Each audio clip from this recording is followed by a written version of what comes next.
Assalamualaikum everyone. Welcome back to my new video. It's me Mabu here today. Guys, today I have come to Moinamuti. That's not Moinamuti, Shalban Bihar. So after coming here, I noticed that I should make video. So প্রথমত আপনাকে introduce করা যায় শালবন বিহার সম্পর্কে।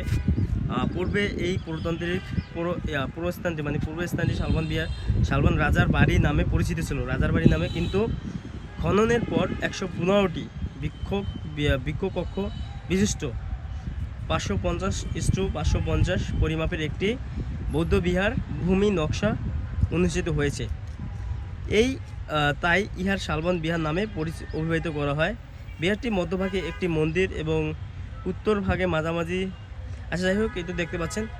So আমরা আর এখানে থাকবো না, আমরা চলে যাব হচ্ছে মেন জায়গায়।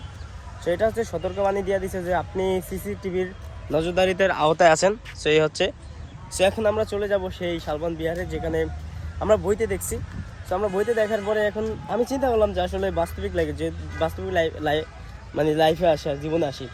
সো যেহেতু কুমিল্লা শহরে আছি, আর কুমিল্লা শহরে থাকাও যদি আমি এই জায়গায় ঘোরাঘুরি না করতে পারি বা না দেখতে পারি, বিষয়টা কিন্তু ইটস নট সুইট হইতে আছে। ওকে, বিষয়টা কিন্তু যায় না।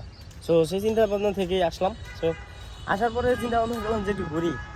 আসলে অনেক সুন্দর একটা জায়গা, আর এখানে বলতে এমনি কিছুই নাই বলতেও আছে নাই এমন বিষয় না। বিষয়টা হচ্ছে যে বইতে যেমন দেখছি সেই তেমন জায়গাটাই এখানে এখনও রয়েছে, ঠিক আছে। আর এখানে ঘুরতে আসে কারা দেখেন, ওই এক পর্যটক আসছে। সো তারা বিদেশি না ভিনদেশি না কোন দেশি জানি না। সো আমি তাদের সাথে এখন কথা বলবো না, কারণ I don't want to disturb them, and today I want to make some videos. So আসার পরে আপনি যা দেখবেন সেটা হচ্ছে দেখেন যে কত সুন্দর ফুল।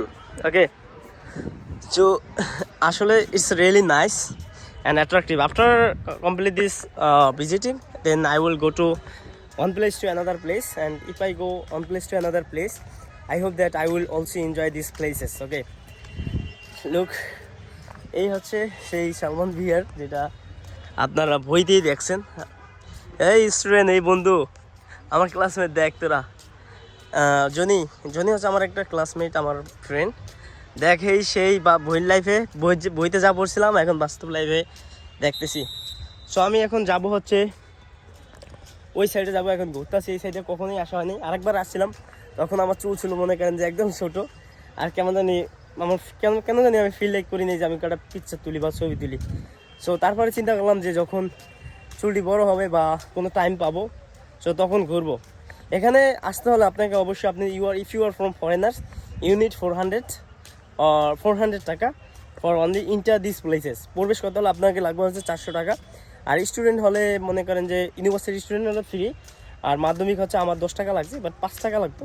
আচ্ছা, 10 টাকা দিয়ে দিছি, 10 টাকা লাগবে। আর এমনি আমাদের দেশে প্রাপ্তবয়স্ক যারা আছে তাদেরকে লাগবে হচ্ছে 30 টাকা।